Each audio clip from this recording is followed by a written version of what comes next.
I know for a fact that you can be convicted and a racketeer without ever dangling anybody off a 17th-story balcony. But if you do that, allegedly, and you later stand trial on a RICO charge, it is going to come up. And so it did today in the racketeering and sex trafficking trial of Sean Diddy Combs. On the stand was a fashion designer and longtime friend of Diddy's girlfriend, Cassie Ventura. Her name is Brianna Bongolan, but she goes by Bana. Bana testified that she was staying at Cassie's LA apartment back in 2016 when Diddy burst through the door one night unannounced. She said he asked him to leave, and when he wouldn't, he followed her out to Cassie's balcony 17 stories up. Bana told the jury today that Diddy grabbed her from behind, groped her, and then dangled her over the railing, yelling, "You know what the F you did." At the time, Bana was 5'1" and about 100 pounds. She said she was dangling like that for about 15 seconds. She said then, when he was done, he threw her into the balcony furniture, badly injuring her. Photos were shown in court today of Bana's injuries: a bruised up leg, cuts, bandaged back, her neck in a brace. She said she saw a chiropractor who asked her, "Who did this to you?" And she testified that she refused to answer that doctor. To this day, she said she suffers from PTSD and nightmares. And to this day, she insists that she has no idea what the F Diddy thought she did to deserve that. And that wasn't the only alleged Diddy outburst that put her in fear for her life, she said. Bana testified that Diddy once told her at a photo shoot, quote, "I'm the devil and I could kill you." On another occasion, she testified that a coked-up Diddy supposedly threw a knife at Cassie while Bana looked on in shock.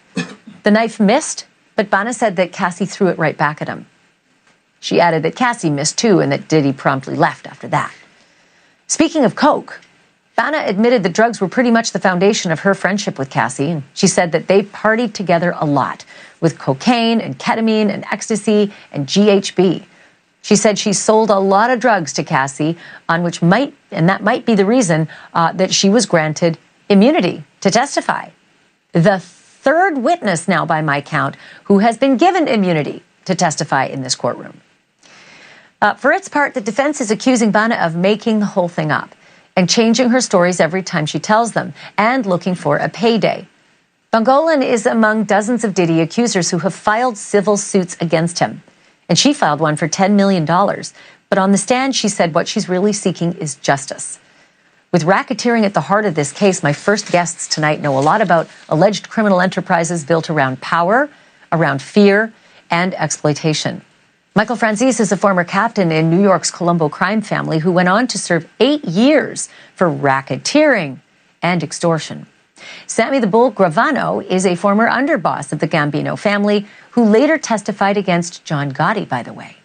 And if you are wondering what retirement looks like for an ex-wise guy, here is Sammy the Bull at age 80, still throwing punches at the gym. Wow. That is impressive. Michael and Sammy, welcome back to the program, to both of you. And Sammy, dang, brother, how many times are you hitting the gym? Every so often, a couple times a week. Well, I'm sure that you were scary back in the day. To me, you still look scary today. So let me start here. And actually, Michael, I'm going to give the first one to you. The feds typically stack RICO cases, right? They line up the predicate acts, the underlying acts of crimes, and then they sort of lay them all out by, bringing witness after witness or pieces of evidence out. I want to ask you how damaging you think Bana was on the stand today, talking about being dangled over a 17th-story balcony.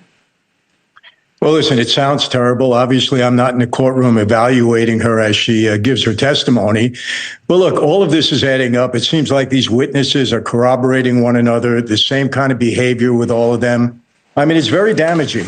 I also wanted to mention something. You think it's so out of the ordinary that, he's being charged in racketeering. The only thing out of the ordinary for me is that he's the only defendant. Normally you have multiple defendants, but remember, they use this against Wall Street. They use it against our ex-president in Georgia. They tried to, they accused him of racketeering.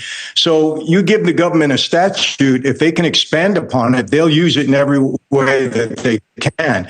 But what's really puzzling here is it seems that most of these witnesses were given immunity. So some of them might be unindicted co-conspirators that would make up the enterprise along with Diddy. It's just that they agreed to cooperate and they're not indicted. I mean, that's my take on it so far.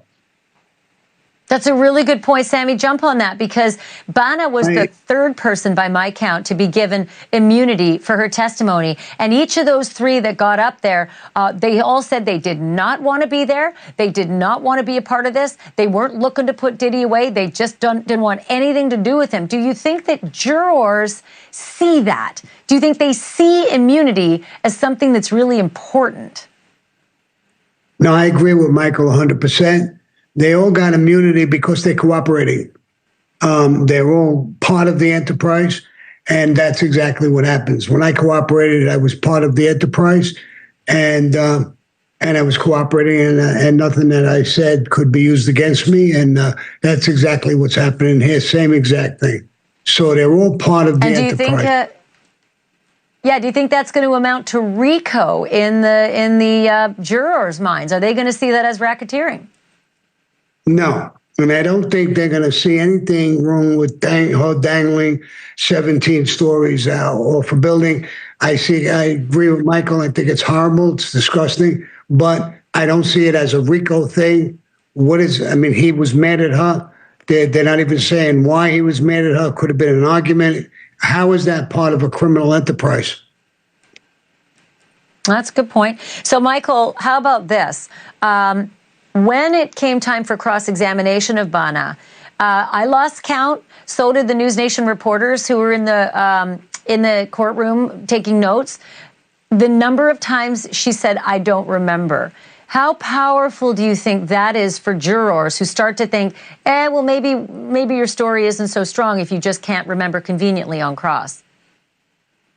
Yeah, I think that goes against the witness. But again, I've been following this in the paper every day, and I just think the totality of these witnesses claiming the same type of behavior, they seem to be corroborating one another, and the behavior, at least as it's being brought out, is really kind of horrendous. I think the most damaging thing that the jurors are going to remember, they saw this video with Cassie, and so they know that he's very capable of this behavior. I think the attorney Garagos had to get up there and say, look, that was a bad act, but it was more of a domestic violence thing. It wasn't RICO. So it's really going to depend on how capable, how competent the summation is by Garagos with the RICO. That's what it's going to come down to. Hey, he did some despicable things, but it's not racketeering. And if he can convince the jury of that, and then they have a shot. Other than that, I think it's a tough case. They were talking a lot about him taking the stand. The only time you take the stand is when you're desperate. Any attorney will tell you, you never take the stand unless, hey, we got a bad case here. You may as well go up there and try to help yourself. Normally, you don't want to take the stand. Wow.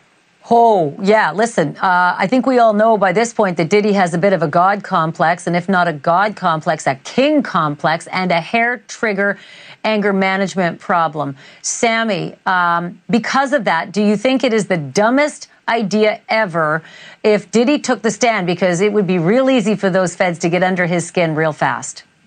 Yeah, I agree. You never take the stand in your case. It's like Michael said, as a last resort, your case is dead. You try to revive it and take the stand, but it would be a bad move. But I don't think he has to do that. I'm becoming more and more. I understand the RICO law. I saw a lot of people it was used against. I don't understand how they're using it in this case. What's the enterprise? Okay, I'll give you an example. All right, so I'll give you an example. The enterprise is that he's the CEO at the top of Bad Boy Records, and he allegedly uses all of his staff members, his chief of staff, Christina Coram, his bodyguard, D-Rock, and the other bodyguards to carry out a lot of these crimes, like this one is alleged. A hotel worker said he was paid $100,000 in cash in a paper bag to make some video of a felony assault go away, which you could say is obstruction of justice. So there's Diddy allegedly using his staff because they, according to the witness, were involved in the whole setup and planning of this, the non-disclosure agreement he had to sign. Michael, jump in on that. Do you see that as evidence of obstruction of justice, one of the predicate acts to prove RICO? Yes, but there again, I think the challenge here is the lawyer is going to get up and say, well, where's the racketeering enterprise? An enterprise is one person all of a sudden? I think he's going to have to say that these other people were unindicted co-conspirators, or maybe he won't use that word, but he's going to have to say that these other people helped him carry out this pattern of racketeering that caused all of this stuff. Because to me, it doesn't make sense to have one person, be indicted for RICO and saying that he's the criminal enterprise. Normally, the criminal enterprise is made up of a number of people. Every one of my cases was that way, and I had 3 of them. And every case that I known, against all of my former associates, there was always a number of people that were part of the enterprise. Yeah, we still have a couple to go. We haven't heard from D-Rock, and we haven't heard from the chief of staff either, Christina Coram. So that still could be to come. So that means you guys have to come back. Michael Franzese and Sammy the Bull Gravano, thank you both so much for your insight. Really appreciate it. Thank you. Thank you, too. Hey, everybody, you can catch Sammy on his podcast, Our Thing with Sammy the Bull, and Michael on his podcast, Sit Down with Michael Franzese.